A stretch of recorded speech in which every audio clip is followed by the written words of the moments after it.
Uh, the topic given to me is the subject that I've been working on for the last 15-16 years, Unraveling Indian Mythology. So first let's define this word, mythology, because when you say this word mythology, it upsets a lot of people. The reason they get upset is because the definition in most people's mind is a definition which comes from the 1950s and 60s or much earlier, where myth was equated with falsehood. So naturally, when somebody says, I'm going to talk about Indian mythology, they think I'm talking about something false. So that's a valid reason to get upset. But in the 1950s and especially in the 1970s, a great revolution took place in the world of literature. It's called postmodernism. And with that understanding, the word myth came to be redefined.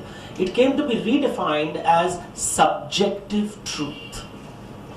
So myth basically means a truth which is subjective. Now, let me explain this with a very famous story which everybody has heard as children. Once upon a time, there were two brothers. One was Ganesha and the other was Kartikeya. There were two brothers and they decided to go on a race 3 times around the world. And the story, as you all know, Kartikeya goes around the mountains, the oceans, the planets. And Ganesha goes around his parents. And Ganesha says, I won. And Kartikeya says, how come? And this is the answer Ganesha gives Kartikeya. You went around your world, the objective world of mountains, oceans, planets, continents. I went around my world, the world of my thoughts, dreams, imagination, ideas. What matters more? Now, if I were to ask the question, you'll realize that there are 2 worlds that we inhabit all the time. There is the world of things, the world of mountains, oceans, planets, the world of physics, chemistry, biology. There's another world we occupy, the world which is inside our mind, the world which is accessed through psychology, the world of imagination, the world of dreams, the world of ideas, the world of feelings, the world of emotions, the world, the way we see the inner world. What matters more? Does the inner world matter or the outer world matter? A very simple way to explain this. The outer world is the subject that we study mostly in science. The inner world enters the realm of mythology, of myths, of imagination. Now, how do I study this world? Because it is intangible. It is subjective. How do I enter your mind? How do I understand your mind? How does a psychologist understand your mind? How does he get there? And there is only 3 ways in which I can access your mind. I can access your mind through stories that you tell, symbols that you choose to show, and rituals that you perform. Stories, symbols, rituals. All 3 things are 3 types of tangible things through which I get access to your inner world. Now, this is true for an individual, this is true for a community, this is true for anybody. So when I'm studying mythology, I study the stories, symbols and rituals that enable me to understand the subjective truth of a person, a community, an organization, anything, any group of people, I can understand through the stories, symbols and rituals that they follow. So, how do I know? When we use the word mythology, the assumption is I'm talking about something religious or spiritual, which is not true. It's a language. There's something called secular mythology. Let me explain this. India as an idea, the Indian nation state or the Republic of India, a child is not born with this knowledge. But this knowledge is constructed or designed in his inner world through stories, symbols and rituals. We tell the child the story of the Indian freedom struggle. We tell the child, that is a story, a narrative that he hears. Then we tell the child about symbols like the Indian national flag, the national animal, the national bird. And then we'd have rituals like Independence Day, Republic Day. And we're told when the national anthem is sung, you have to stand up. And by doing this again and again and again, gradually the child starts to appreciate that there's something special about this concept called India. Now, does India exist in nature? It doesn't. It is a political entity constructed by, if there were no human beings, would India exist? No. It's human beings who have created this idea, and we communicate it through stories, symbols, and rituals. Now, for hundreds and thousands of years, people have they've communicated different kinds of ideas. So mythology is not a religious concept only. It is also a religious concept. It is also a secular concept. It applies to the nation state, it applies to organizations. So when somebody says Infosys, now when you go to Infosys, you will observe they will have a story that they will talk about the origin of Infosys. They'll have symbols of Infosys, the photographs that they value, the rituals that they value. They will have special Infosys Day, Founders Day. Certain things are sacred in that space. You are supposed to follow the business in this way. You're not supposed to do that way. And that constructs in your mind an idea called Infosys. The same idea can be applied to branding, management, so many other topics. It's a vast topic by itself. There are different words. People try to understand mythology using different words. Some words are like discourse is used. Semiotics is used. Different words are used. And that's the world of mythology. Which brings me to, well, then what is Indian mythology? Now I use it very specifically. I use it for stories, symbols and rituals that communicate, that have one assumption which is unique only to the Indian subcontinent. It is the idea of rebirth. Nowhere else in the world does this idea exist or originate. Spread to China via Buddhism. But Chinese thought essentially in its fundamental form, which is Confucius thought and Taoist thoughts, does not have the idea of rebirth. It comes and Buddhism didn't enter China very happily. It faced a lot of problems over 1,000 years and gradually got assimilated. And the Buddhism which reached China is a very Chinese version. It is not Theravada Buddhism which you find in Sri Lanka, for example. It is Mahayana Buddhism. It is not Vajrayana which you find in Tibet. So it's a very different, very particular, which suits the psychology of the Chinese civilization. So what happens when you talk about Indian mythology, it is stories where rebirth is assumed. Three major such religions exist. Jainism, Buddhism, and for want of a better word, Hinduism. Now, all three religions identify themselves as with the word known as Sanatan, which basically means timeless, which cannot be locked in history or geography. Now, the problem is these words have become highly political. And because they become highly political, people don't see the purity of the idea. And I'm personally not interested in politics because it doesn't help anyone. The idea is to focus on the thought. That is what excites me as a person. I was excited by the idea that this storytelling, because people would tell me, Greek mythology is so similar to Indian mythology. We have Indra, who has thunderbolts like Vajra, and Greeks have Zeus, the god of thunder. And I would look at it, and when I would read the Greek epics, the Odyssey, the Iliad, the Virgil's Aeneid, when you read about Hercules, you read the stories, you realize that the bhav or the emotion of the storytelling is very, very different from Ramayana and Mahabharata. So what is the similarity people saw? They were looking at a very superficial similarity. Every culture personified various parts of nature and culture as gods and goddesses. That's superficial. The depth mattered. What was the deeper idea? Greek mythology is based on the notion that you live only once. And because you live, and the implications are huge. When you believe you live only once, then that one life is very precious.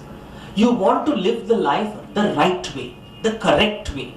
And you have to achieve something great in your life. Because there is only one life, you will not get a second chance. And therefore I become achievement focused. I have a sense of urgency in my life. I want to achieve things because the value of my life is equal to the sum total of achievements. The same principle applies to biblical mythology, where you live only once. And when you live only once, then achievements matter, You have to live that one life perfectly. And therefore the notion of being right, being good, very matters a lot.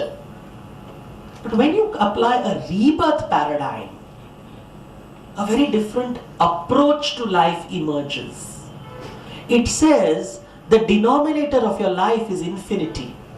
When the denominator of your life is infinity, no matter what you do, the value of your life is zero. So whether you're a king or a servant, a criminal, anything, the value is zero. Then what is the point of life? And that is a very different structure. Let me explain this how it happens in storytelling. A most popular story I'm telling you from Jain mythology. In Jain mythology is a story of a man called Bharat, after whom India is called Bharat. And he conquers the world, and after he conquers the world, he goes to the top of a mountain. He wants to hoist a flag to say the world that I was the first conqueror. But when he reaches the mountain top, he finds a flag. The mountain is covered with many flags, millions of flags. Each flag has something written on it. It is written by a man who said, I thought I had conquered the world. But when I reached this mountain top, I realized I was one of infinite. And I realized I was foolish. Such a story, look at this is Jain mythology. It's not Hindu mythology, this is Jain mythology. But you understand what I'm saying. I don't know how many Jains are in this room, but you understand what he's talking about. The king is being told that your life, even if you're the greatest and most powerful man in the world, you don't matter. So then what is the point of life? Then the point of life is to understand. Sit down and ask yourself, what is the point of life? So introspection becomes an important part of your life, not achievement. And therefore you find what we call Indian thought, Western thought. That is the fundamental divide. When we say that the West is very achievement driven, so you have just do it. And Indian thought will be, why? Why do you want to do it? Do it. Nobody's stopping you from doing it. But please ask why. Which means you have to start thinking.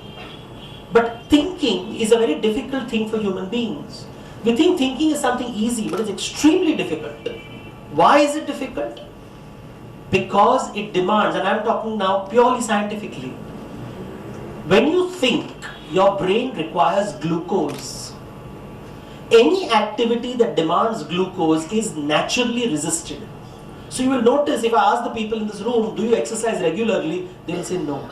Because exercise is tough, because again, early stages of exercise requires glucose and the body resists. We don't want to use glucose, the precious fuel. We don't want to think. Thinking frightens us. Because when we start thinking, we suddenly realize that really our life has no purpose. We realize that even if I die at this moment, the world will continue. And that's a very scary thought. I don't want to think. I want to do. Don't think. Because the whole fear that really life will go on. The richest man in the world will disappear at this moment. Nothing is going to happen to the world. The most powerful man in the world right now at this moment will disappear. Nothing will happen to the world. That thought is very scary. I don't want to think. And yet the purpose of the civilization is think, think, think. Ask why. And that is the fundamental difference. And when I was unraveling Indian mythology, I said, oh, these are the stories. This is what the stories are. Because when I would read typically a Ramayana and Mahabharata, I would read interpretations and the way people would present, and it's been happening for a long time, and I'd say, something is missing. Something is missing in the narration. The Ramayana is very popular. People love to read Ramayana. And I'll say, I always ask people, so who do you prefer, Ram or Krishna? And everybody will say, oh, Ram is so boring, Krishna is so wonderful. And suddenly I say, but what is the difference? And they say, no, Ram is straight-jacketed, Maryada, Purushottam, Ram, rule follower. Krishna is a risk taker, Leela Purushottam. He breaks the rules. See how he's innovative, he's creative. And I keep asking, so what's the difference between Ram and Krishna? And they say they're different. I said, are they different or are they the same? Because haven't you read Vishnu Puran? Vishnu Puran says both are the avatars of the same person. They're not two different people, they're not two different stories. They're two chapters of the same story. There is no difference between Ram and Krishna. They're the same human being in different contexts. Ram is Vishnu in Treta Yuga. Krishna is Vishnu in Dwapara Yuga. Two different people in two different situations behaving differently. But they are not different people. They are adapting to the environment they are in. Are you the same person at home and the same person in the office? In front of your boss you behave differently, in front of your wife you behave differently, in front of your driver you behave differently. These are your many avatars. And who are you really? Are you the one in front of the door? Who sees the real you? And then you realize, does the mirror tell me the real you? When I look into the mirror, and then you realize, no, even in front of the mirror, am I seeing myself or am I seeing my imagination of myself? What is real? And these are the questions Indian thought would ask. So suddenly Ramayana and Mahabharata cannot be seen in isolation. You cannot see Ramayana in isolation, and that's the biggest discovery of mine. I suddenly realized we are taught to think like the West, which is look at things in isolation, not in a context. So look at the tiger without looking at the jungle. You cannot understand the tiger unless you understand the jungle. You cannot understand the fish unless you understand the water. You have to understand the environment. Ramayana makes no sense without the Mahabharata. Mahabharata makes no sense without the Ramayana. One talks about rule following, the other talks about rule breaking. Neither of these makes sense unless you read the Vishnu Puran, which talks about a householder's life. Because a householder is sometimes to follow the rules, sometimes to break the rules. And the Vishnu Puran does not make sense unless you read Shiva Puran. Because a householder, a sansarik person, has no meaning unless you study a hermit, an ascetic, a tapasvi. And when you see a hermit who says, I don't want the life of bhog, I only want yoga. And on the other side you have a householder who says, no, I enjoy bhog, I don't want yoga. You understand the human condition. And therefore you have to read Brahma Puran, which talks about the human dilemmas, our desires, the God who shall not be worshipped. Because he is not able to decide whether he wants to be hermit or householder, and he is not good at either. And you don't understand human beings, you don't understand Brahma Puran unless you read Devi Puran, because human beings make no sense unless you understand nature, Prakriti. And nature is about animals and plants and minerals. And you realize that human beings are not like other animals, other living creatures, because we can imagine, we can think. Animals can't do that. So Brahma Puran makes sense only when you read Devi Puran.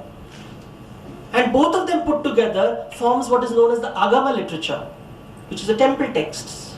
And Agama literature makes no sense unless you read Nigama literature, which is Vedic texts.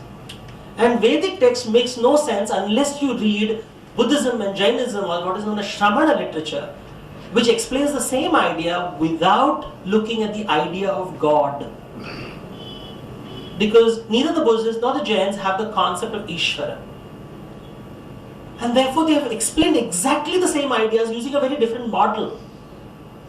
And all of these books make up Indian mythology, the karmic literature, where the assumption, one thing which is common in all these books, is you live many times. You live many times. And is that real? Or is that a concept? You'll never know. How does it matter? But it impacts your life.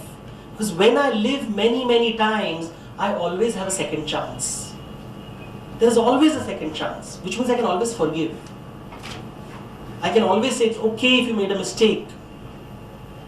It's okay. You don't have to be right. You don't have to look down upon a person who's wrong. You will learn to adjust. And Indians are very good at adjusting. We tolerate things. There is a pothole on the road, we'll go around the pothole. And nowadays people think that's a very bad thing. We say, no, we should not tolerate. We should be intolerant. Intolerance is a good thing. Because then our roads will be clean and we'll have an organized society. We'll be a very organized society, but we'll also be an intolerant society. We are too busy being right and wrong. This is right and that is wrong. Which means we will exclude people who don't agree with us. That's not healthy for any organization, for any community. The notion, and we're becoming that. Increasingly we're saying, I want to exclude people who don't agree with me. Because that is the right way. I am right, you are wrong. I don't want to be part of such a society. And I don't think society can survive that way. Society is noble when it includes people. When it says, I don't agree with you, but I'm willing to live with you. And I'm going to work hard to live with you. How do I do that? How do I live? In my neighbor's house is a Muslim family and I am a vegetarian. And he is going to perform Bakri Eid every year. How will I live there? And that's the great challenge. When we look at each other, a very simple Indian concept, darshan karo. I look at him and I say, that's his religion. Let him follow it. And he looks at me and says, he's uncomfortable with some of my rituals, so let me perform it in such a way that he doesn't feel uncomfortable. So we will adjust. You adjust for me, I will adjust for you. We are forgetting this. Increasingly we think of these words as the root of corruption. We anything associated remotely with Indian ideas is associated as wrong. So an entire generation is being told, be embarrassed by India. India is embarrassing. And I feel that's such a tragedy. Because this is also human inheritance. It doesn't belong only to the Indian subcontinent. It belongs to the world. There are wonderful ideas that need to be shared with the world. And therefore, unraveling Indian mythology becomes important. The stories, the symbols, the rituals that we perform, for better or for worse, have been transmitted over generations for thousands of years, and most of the time we don't know why we are doing it. And what is the good thing about it? People say, it's mindless ritualism. That's a word which you use. But remember, because somebody meticulously follows it, even I can see the ritual which somebody saw 1,000 years ago. Which means the transmission is so accurate, without change. The person doesn't understand it, but he ensures its flawless transmission. And that flawless transmission allows me to decode the story very well, because I see its purity. And I'm able to say, that's what they're saying. That's the bhavartha, not shabdartha. Shabdartha is the literal meaning. Bhavartha is the emotional meaning. And when I understand it, I also realize that, I can't share this meaning with anyone else. This is my meaning, I have understood it. But the other person, I have to ensure he sees the ritual in its pure form. And therefore, the rituals are mindless. There is value to mindlessness also. Not everything can be understood by everyone. But transmission ensures that generations will see the same thing, and out of 100 people, one person may turn out to be very wise. And he will say, I don't need rituals. But he'll say, I may not need rituals, but my child may not be so wise. He needs the ritual. And out of those 100 people, 50 people will never understand. Which is okay. There's another life. In his next life he'll understand. What's the hurry? Everybody doesn't have to be Einstein in one life. But all of us will one day be Einstein. Or maybe we are Einstein in a particular context. I may not be great at work, but I might be great at home. I may be at home and I am the person who cooks the best idlis in the world. Is that a bad thing? We have decided not to give it value. But it is valuable. Ask the person who enjoys the idlis. When that person goes away, that taste will go away with that person. Because you can never reproduce it again. And these are the ideas which are there in India. It's how you read the stories. And I have been fortunate enough to get access to them. And really I've got access to them because most of them have been translated in English, which is not an Indian language. I always tell people, there are Ramayana in India written in every language in India. So to read all the Ramayans, I have to know all the Indian languages or English. Because if I know English, I can read translations of all of them. No other language. And therefore I'm grateful to the British. I'm grateful for them to allowing me access to, how many of you all would have read Bhavartha Ramayana Marathi? Or Dandi Ramayana in Odia? Or Tulsi Ramayana in Hindi? or Giridhar Ramayana in Gujarati, or a Ramayana in Malayalam, or in Tamil, or in Kannada, unless I know the language? How do I get access to it? It's because of English. So see, even there's something wonderful in English, something to learn. Everything which comes because the British came into India, I can always say, oh my God, the culture got destroyed. Or was it saved? Because now I read Ramayana in each and every language. It will not be the same, it will never be as good as the original. But I can't spend my lifetime learning 24 languages. I just can't. I don't have that time and patience. Maybe in next life, yes. But in this life, if I want to read all the Ramayans, English brings value. And so everything has value in this world. Everything has to be included like a thali. We have to mix and match and decide which part of the thali we like. Everything is good. The rice is good, the rotis are good, the ghee is good, the sambar is good, the chutney is good, the papad is good. Tomorrow somebody will say, no, along with that, why don't you keep some bread and butter? Fine, keep it. And how do you see it in temples? If you go to Srinathji temple in Rajasthan, there is a Vesha known as Mughal Vesha. He's dressed like a Mughal soldier. There is another Vesha known as Malecha Vesha, dress of a barbarian. There is another Vesha known as Yavana Vesha, basically the Englishman's dress. So they keep creating dresses. Now apparently they're trying to create Veshas for modern, the fashion designers want to do it. Because Srinathji wears 8 different clothes every day of the year. So 8 into 365. That much costumes he needs and he'll never repeat the dress again. So you include. Everybody's clothes are included. He even dresses up as a woman sometimes. He dresses up like a tribal. All kinds are allowed. So I think these are the ideas through symbols and rituals they try to communicate, but we don't appreciate them for what they communicate. At least I felt that people were not appreciating that. And that was one of my motivations to write these stories and books and my essays. And I have not done it because I believe I'm going to save the world. Nobody can. The world will survive without me. But it is because it's so much fun, so much joy when you do the storytelling. And I'm just lucky that somewhere along the line, I met people who funded me. You know, everybody talks about Marwadi business being ruthless and stingy. Who funds me? A Marwadi businessman who asks me no questions, pays me a very fat salary and says, don't come to office, okay. So there it is in India, the Marwadi businessman known for his ruthlessness, funding me to unravel Indian mythology. And that's the wonder of India. And I hope we all appreciate it. Thank you.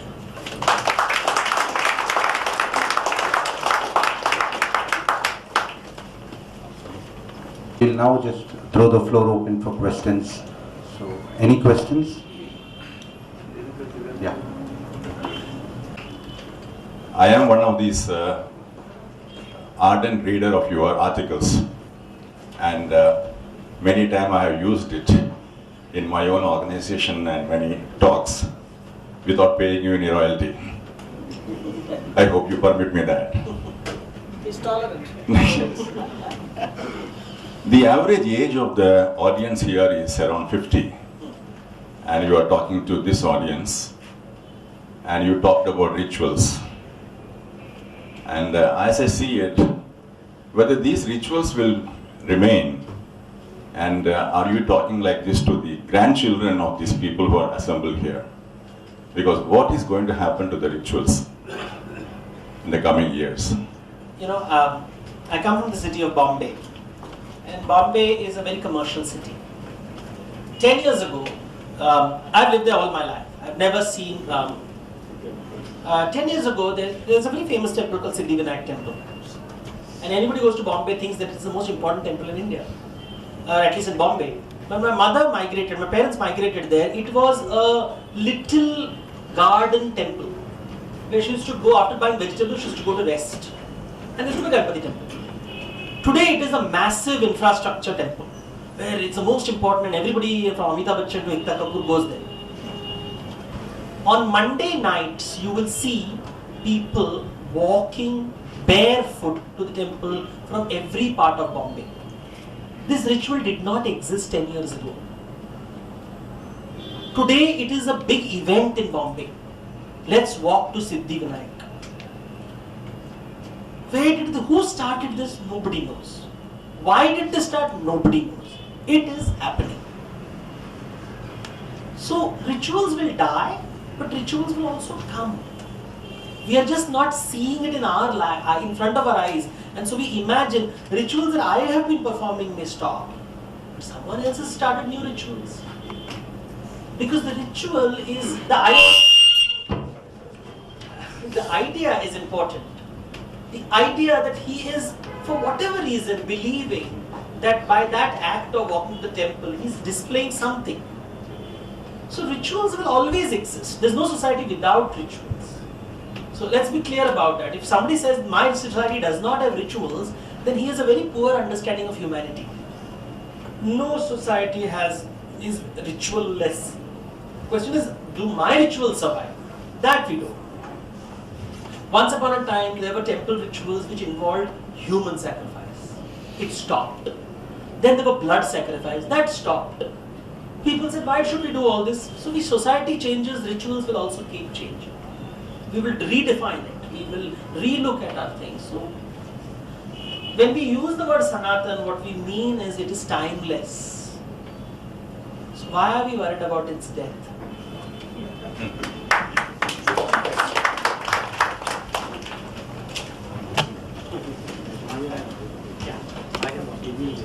Hello. Yes. Hello.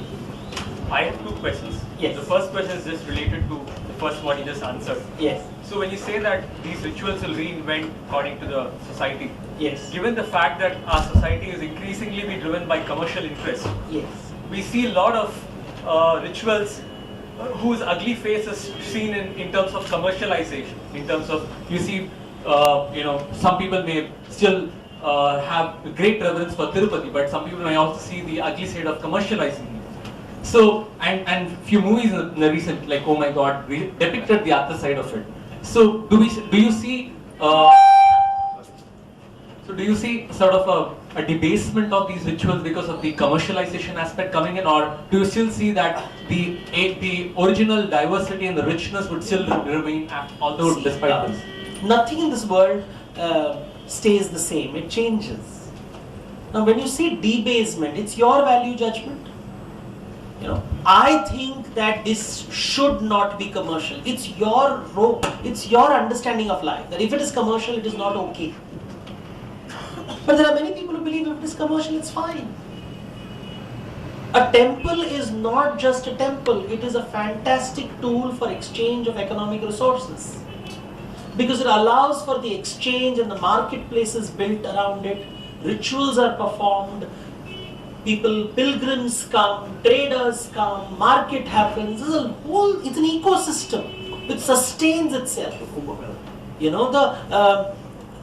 For example, when you go to Puri temple in Jagannath, which is where I come from, there's something called Anand Bazaar, joyful market, where you go to buy fruit and food and you pay money for it. And I remember once we were there and the pandas of Puri are quite notorious. And I remember one of the people got very angry. He said, "Tum bahut paisa mangta hai humse. You're asking a lot of money from me." So he said, "This temple is my mother. If I don't ask her for money, where will I ask money?" That's the only source of income he has.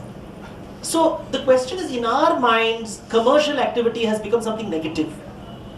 This is a socialist mindset which looks upon economic activity as evil. But commerce is about Lakshmi. Be careful when you call Lakshmi evil. If she leaves your life, even Tirupati Venkatachalam came down from Vaikuntha after her. We are humans. Well, the idea was not to make it sound evil, but more in terms of externalizing the cost. I know, but it is okay, It is allow people to be shallow. It's okay for people to be extremely shallow. Everybody is not going to be Ramana Maharshi. The world is diverse. This is the meaning of diversity. Out of 100 people, 40 people will be corrupt. It's okay. 60 people are not. In the jungle, every animal is not. There is a non-vegetarian animal, there is a vegetarian animal. Which animal will you save? Or do you want all animals to be vegetarian? And the trees will be crying, but you can't hear their trees, their tears. So nature is about diversity. I may not like how other people follow their religion, but who am I to decide how they are supposed to follow? Some people like to follow it that way. I have watched portions of Oh My God, and it is highly judgmental film, which is basically telling how I should follow religion. Some people want to follow a Babaji. We know in one side he's a fraud. I remember some of the best lectures I have heard by a person who was extremely notorious, but that didn't take away the quality of his lectures. The quality of his lectures were outstanding. But in his private life, he was a complete frightening human being. I'd never go to private alone with him. But his speeches were wonderful. Why should I take one aspect of his life and not see the other aspect of his life? So that's the whole idea. You should know what to take and what not to take. And what I may reject, someone else will accept. So the world is like that.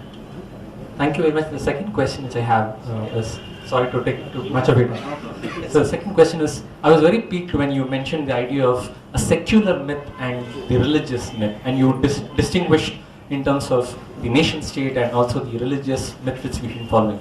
I'm quite piqued by the secular myth, because when you talk about the idea of nation state, and I just wanted to your comment on, when we look at our Indian history, when Jawaharlal Nehru, when he talked about the whole idea of building the nation, he talks about, recently when I was reading some of his writings, I came about, he talked about the temples of modern India. So for a person who grew up in the Fabian socialism, talks about secularism in his own way, addressing the whole idea of temples of modern India sounded very interesting. So could you please tell me, how do you distinguish the secular aspect? When you see that nation state definitely comes from, there is the religious aspect also coming in. See, I just look at secularism as another religion. It's another religion, which its own rules, its own rituals, its own symbols. I don't see it as anything different. Secularism is another type of religion, another way of thinking. That's it, then the problem is solved. Everybody is religious. It's just that my notion of God is no God. So it's a different religion. Allow them to worship.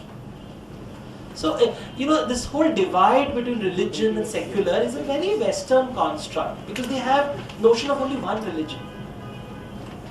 For example, the President of the United States takes his oath to office with the Bible. Do you see a single Indian Prime Minister ever doing that?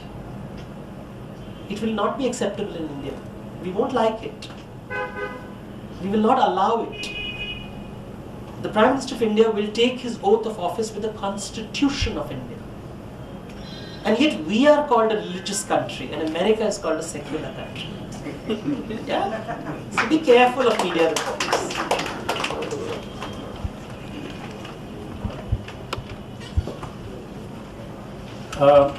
So far we've been talking about people who believe in religion, whatever religion it is. My simple question is, what do you have to say for atheists? How do you... For me, they are just following a different religion. You see, the word atheism is again based on the notion that all religions have the idea of God. Buddhism does not have such a notion. Jainism does not have the notion of God. Confucianism does not have the notion of God. Taoism does not have the notion of God. And these constitute over 2 billion people in the world. So that's a large number. You see, when people talk about atheism, they are basically saying, my way of thinking is correct and your way of thinking is not correct. That is exactly what a fundamentalist says. And that's a very dangerous thing, because it is excluding, not including. Some people need religion. Not everybody can handle rationality. Not everybody can live without rules. They need rules. They need rituals to just retain their sanity. All people are not so smart and intellectual, and they can live without a temple or a church or a mosque. They need it. It anchors them. Now, there are negative sides to religion, but there are negative sides to everything. A secular republic can be very draconian and frightening and controlling and destructive. So that has nothing to do with religion, it's just an idea. So I think somewhere the so-called logical argument is flawed. I feel, this is my view, but maybe I'm wrong.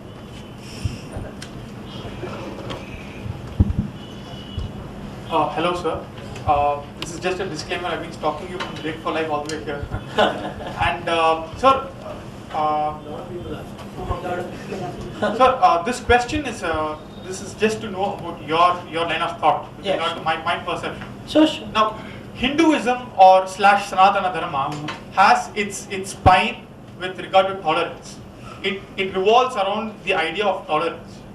And you have various political parties which strive on, which essentially ride on the idea of identity politics. Now, using identity politics, they tend to be towards the idea of Hinduism or Sanatana Dharma, which preaches tolerance, but they themselves are intolerant. Yeah. So, how do you feel that as rational followers of a faith or a belief, and we can go and rational followers of faith and belief, we can actually go and knock sense into them? See, why do you want to knock sense? I mean, that's so wild. Let's go systematically. Hinduism preaches nothing. First, let's get that clarified. It is based on the concept of karma, which means every action has a reaction. There is nothing right, there is nothing wrong. You want to be Krishna, then know that you will suffer the curse of Gandhari. And that in front of your eyes, your children will be killed. You want to be Ram, know that Sita will be abandoned and you live alone in the palace without your children. So it preaches nothing. What it does is tells you this is the way the world is. Therefore it is called Sanatana. We have put it in our minds using a Western template that religion is about prescription. It's not. Western religions, or not Western religions, but religions, certain religions are prescriptive. Hinduism is not one of them. Step one. Regarding politicians, we have chosen to be democratic. In order to be powerful in a democracy, I need votes. Vote means you have to say that I am on your side and not on their side. So essentially the nature of democracy is violent. Which means how is the easiest method to get one group of people on one side and not the other, tell the other is evil. And make them look like monsters. It's a simple trick of storytelling. A story without a villain will never be a hit. We want villains so that I can feel like a hero. So the narrative structure, we have chosen to be democratic, which means we have chosen identity politics, which means we have chosen violence. And we are going to pay the price for it because that is karma. So we have asked for it. So we forget what democracy in the form that we have today. You have a ruling party and opposition party. Why should the opposition party ever agree with the ruling party? By definition it will oppose. So even if you do something good, it will oppose. So you will never have joy. There will always be Ranabhumi, battlefield, never Rangabhumi. So Ranganatha Swami is not going to be happy.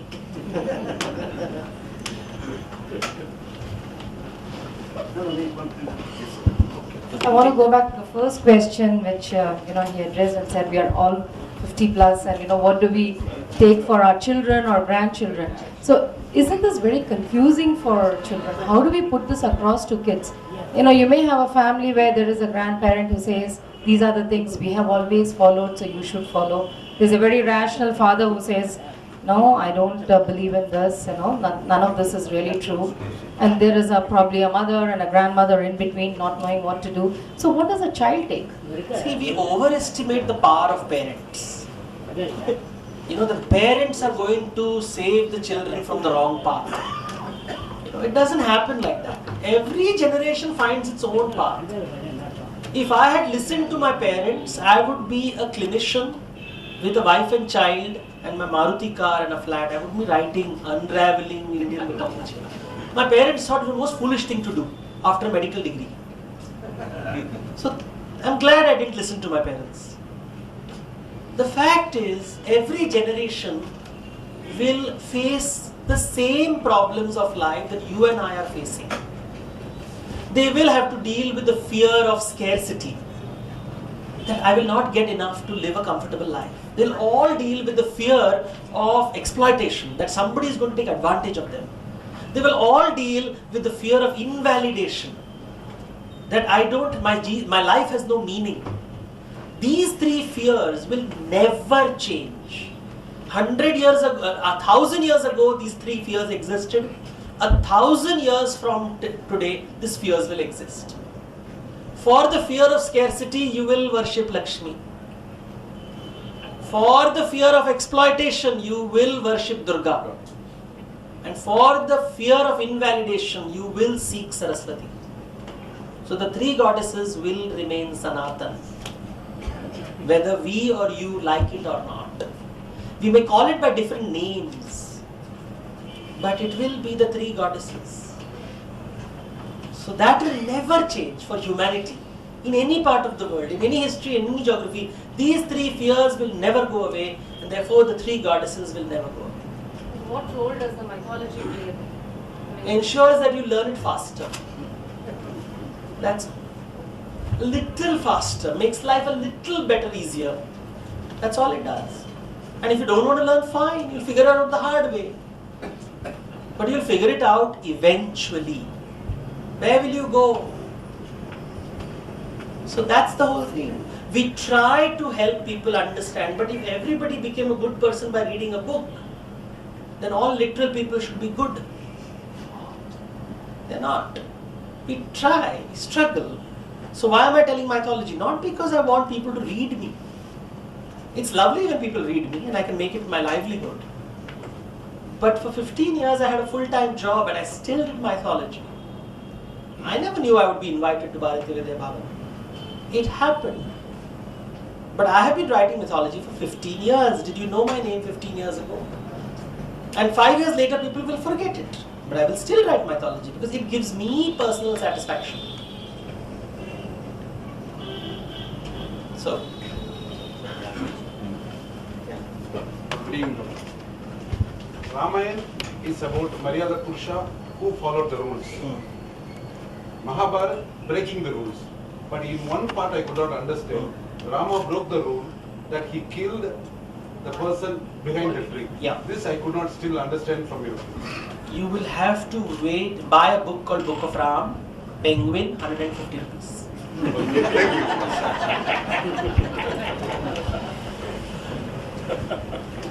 Yes. Writers like Joseph Campbell, they find a common thread among all the myths of the world. Even today we find the temple of Thiruvannamalai, the hill. On the Paurnami day people go around, supposed to be the father temple. Similarly in Machu Picchu, the mother temple, the Incas are the thing they go around. Do you feel there was a substratum, a common factor, an underlying uniformity among all the myths of the world, which later got diverted due to the thing? Because there is no commonality between the Perus, Incas of the Perus and the Tamils of the Arunachala region. When two people meet, any two people anywhere in the world, across history and geography, there will be one thing which will be common. We both are human beings. That won't change. Whether you are talking to an African, an Australian, an American, a Canadian, whether you're talking to someone from 1,000 years ago, as I said, man, woman, anywhere, one thing is common. We are both humans. So across cultures, there will be some things which will always be common because we are human. So sun will be important in all cultures. So the French kings called themselves Roi Soleil, the sun kings. Does that mean they were Suryavanshis? They thought we are like the sun, the world revolves around me, therefore I am the sun king. The Louis XIV called himself Roi Soleil. So that's common. That kings around the world think they are very great and the world revolves around them. But there is also something which is uncommon, which makes us culturally different from other people. Therefore the Tamilian will be different from the Odia. So there will be common and there will be uncommon. So Joseph Campbell belongs to the school of thought of comparative mythology, which focused on the common, that allows me to understand human beings. I prefer to focus on the uncommon, what is not common, because it allows me to appreciate identity, culture, society. Why is Tamil society different from society in Kashmir, for example? Or why is Kashmiri society different from Afghan society? Or why are the Muslims in Saudi Arabia different from the Muslims in Indonesia? Common, lots of things common. Human element, Islamic element. Uncommon, natural resources, geography, history, culture. So many things are different. So that's how you study mythology. You study both aspects of it. Rituals is a part of mythology. Yes. There's one common problem amongst Indian households. Yes.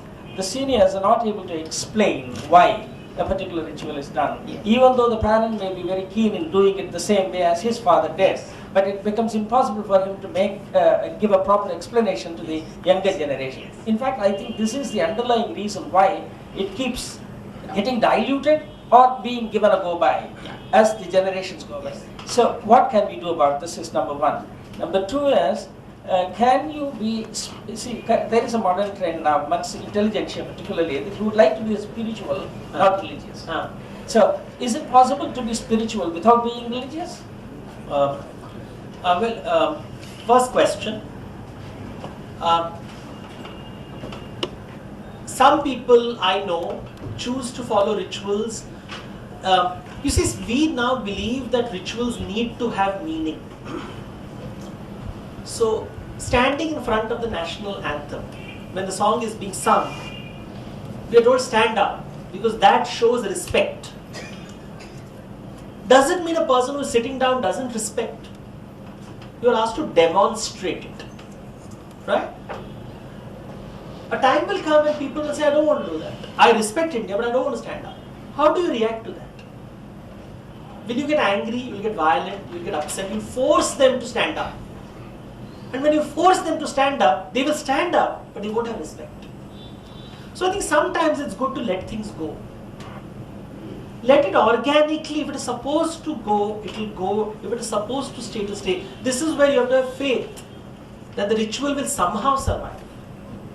Just as Ramayana has survived for 3,000 years, and the Mahabharata has survived for so many long. Rituals, what is essential will survive. What is not essential will move on. So when I started writing my books, the publishers told me nobody's into it, everybody knows mythology, what's the big deal? So I said, listen, I'm not doing it for them, I'm doing it for my own satisfaction. But I also know that for to be viable, it had to sell at least 500 copies. So my first 5 books barely sold 500 copies a year. I have written 25 books. Why? Not, as I said, to save the country, but because I enjoy it. I love writing. And now my books, I have got 7 contracts signed by 4 different publishers. For next 10 years I can keep writing. And they are all sure it will make money. So you have to keep doing what you feel is right and allow others to do what they feel is right. One. Second question was about spirituality and ritual. See, religion is basically at a very crude level a set of rules, while spirituality is so spirituality is religion followed my way, and religion is religion followed your way. I don't like to follow your rules, I like to follow my rules. Essentially, that's why people say I want to be spiritual but not religious, because they find it very controlling. But it means that I want to be an individual and not a member of a community. So essentially it talks about individual isolation. I don't want to be part of a community. The moment you want to be part of a community, you need rules. You need religion. or whatever you want to call it. Cult. You can call it anything, the club, church, anything you want to call it. Communities need religion / rules, whatever you want to call it. Individuals don't need that. Individuals can work with spiritual ideas. So these are the two broad ways of dividing. Because a religion serves a social function also, binds communities together. So that's the purpose. Now if you think that is not important and communities are not important, then religion is not important. It will never happen. There will always be need for a community. As human beings, as the famous line, humans are social animals. We need our communities. So we need our religions. We could call it atheism. But we need. Then the club will be formed of the atheists. And they'll say every Monday we shall meet to discuss atheism. That's no different from saying every Sunday we shall meet to pray. And every Friday we'll go to Santoshima temple. They're just different forms. That and that. Yeah, questions.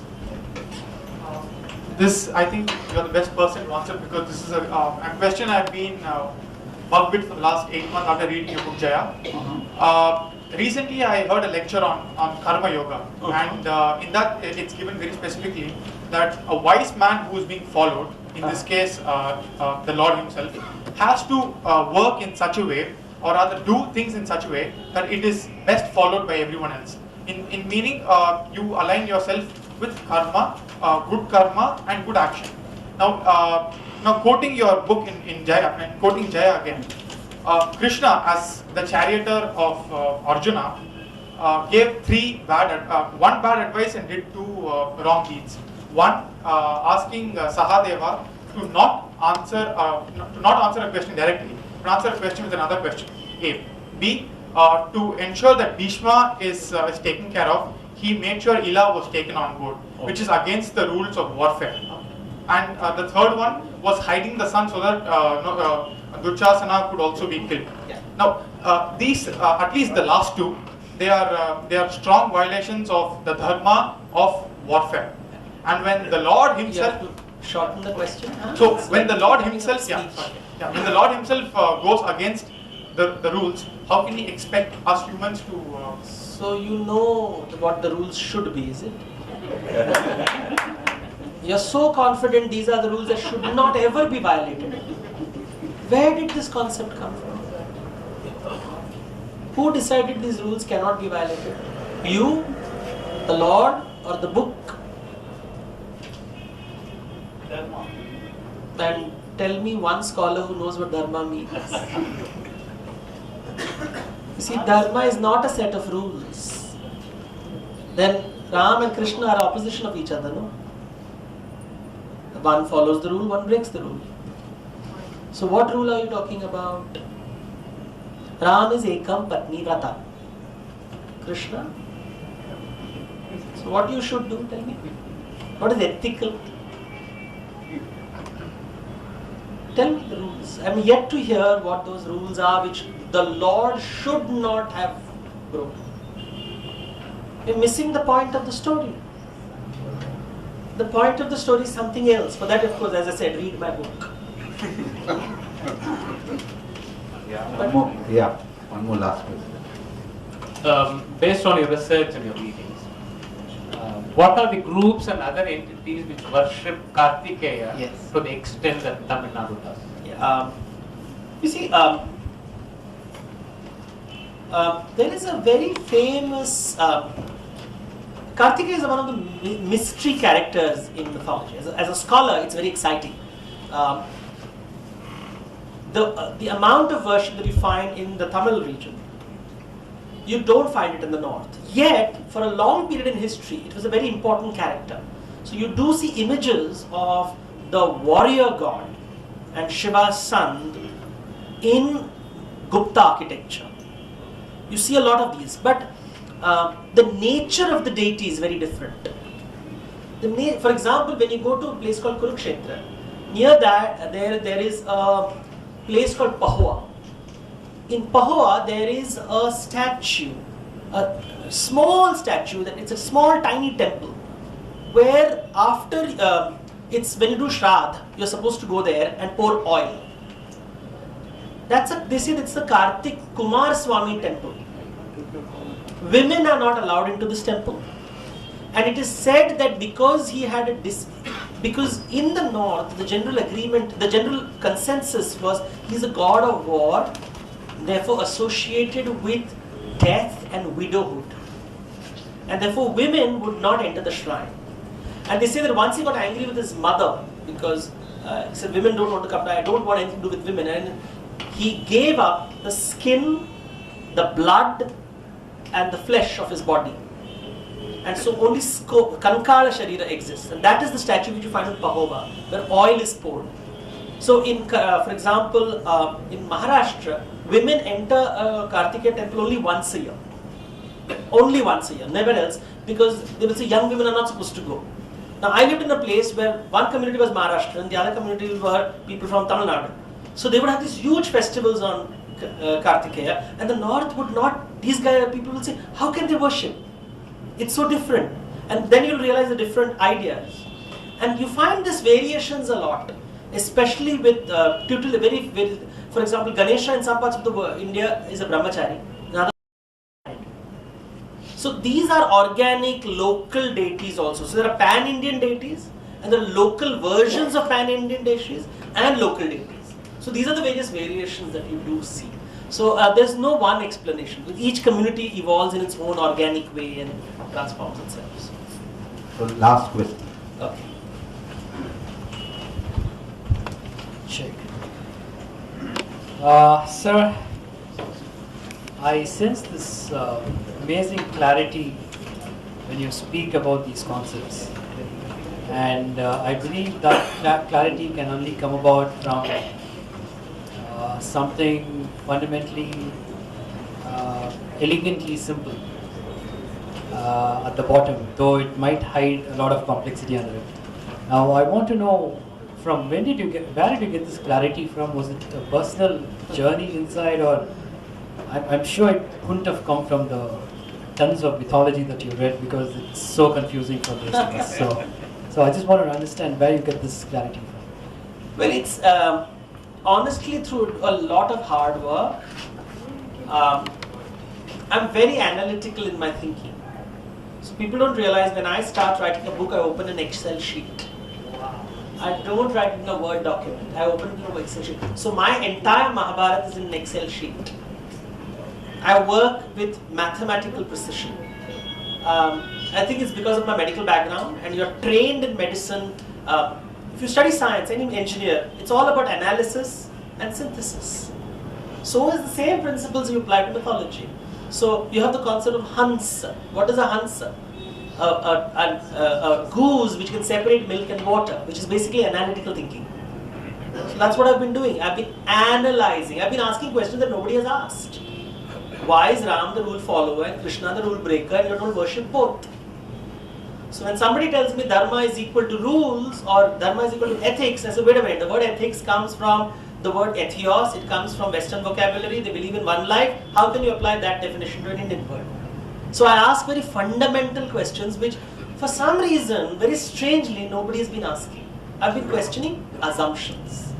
And this is the method which India, the Hansa, the one who separates milk and water.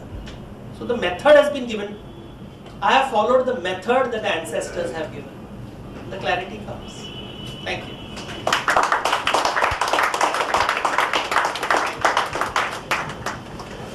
Thank you, Dr. Devdutt Pattanaik. It was a real pleasure to have your presentation here and a dream come true for me. And thank you very much, all of you. And I'm sorry that after this, Dr. Devdutt Pattanaik has to again go back to the hotel, and he has another meeting scheduled, and tomorrow early morning he has to leave to Bombay. So thank you very much, everybody.